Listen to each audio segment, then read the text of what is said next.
If you're going to come to the community team, bring a sense of humor, bring a desire to help every single day. I live for this.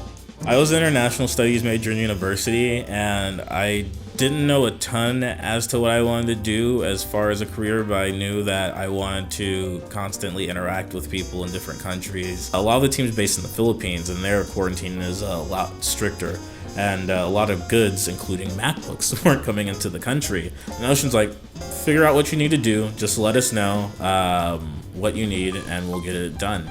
And sure enough, we were able to get the entire team outfitted with MacBooks. Supporting the team helps us support the customers, which in turn gives us an opportunity to make better products. It sounds really easy on paper. It sounds like a no-brainer, but a lot of companies try big and fail at the exact same thing. And I think that's really what makes Notion stand out.